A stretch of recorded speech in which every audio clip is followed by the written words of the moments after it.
How has the decreasing number of internationals in Beijing changed the culture of the city?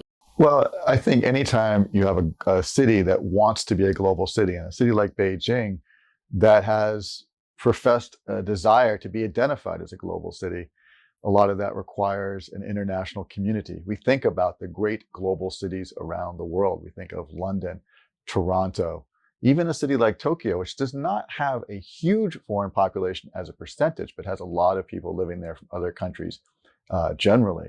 They help to create a very vibrant and diverse, environment for a city.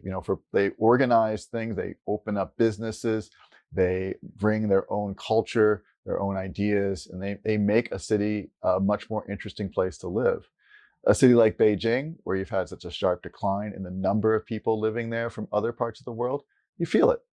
You feel as you walk around the street, and you also lose the experience of interacting on a regular basis, if you're a resident of that city, with people from other parts of the world. And I feel like when that happens, you lose a window into what's happening globally as well.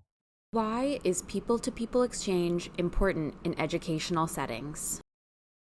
I'm a big believer in people to people contacts being so crucial, for helping to foster understanding between different countries, particularly at a time like right now between the U.S. and China.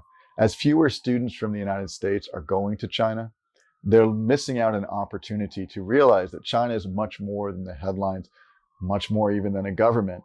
There's a lot of ideas, there's a lot of vibrant culture there that exists kind of below the level of these geopolitical static that's been going on right now. And not to take away from these issues, they're really important things happening in international relations. But without the students being there on the ground to see the totality of what China's like, I worry about what's the next generation of leadership in the United States on China going to look like? Who's going to be the person who's going to be working for the State Department, helping other people, helping our government to understand China, if we don't have more people getting that initial experience as an undergraduate, as graduate students, being there, learning the language, more than just learning the language in a classroom, learning the language by hanging out with people that they meet.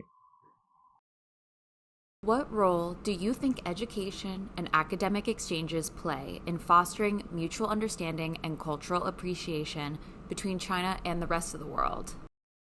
Sure. I think this goes both ways. I think it's great to see the large number of Chinese students who continue to follow their educational dreams in other countries. And when those students, many of whom do return to China, they do so with a perspective on the rest of the world that's different from the students who never got that opportunity. It's true too with the students who want to go to China. One of the things I try to talk about often is that it's important to try to understand a place, not necessarily agree with everything you see, but to understand why things are the way they are, understand why people think the way they do. That doesn't mean you're going to convert your ideology. Doesn't mean you're going to change your whole worldview. Maybe that happens. If it does, that's great. But at the same time, that's not the goal of these kind of exchanges. The goal of these kind of exchanges is to hear that other perspective. It's to hear those other voices. Often when we live in a big country, whether it's China or the United States, we grow up surrounded by people who, diverse as the United States is, generally think a certain way on a lot of things, surprisingly. And when we go to a place like China, we realize, wow, that maybe there's a whole different way of looking at this. It's an experience that's not only important for fostering good relations between the countries, it's a transformative experience that I think just makes us, a better citizen of the world.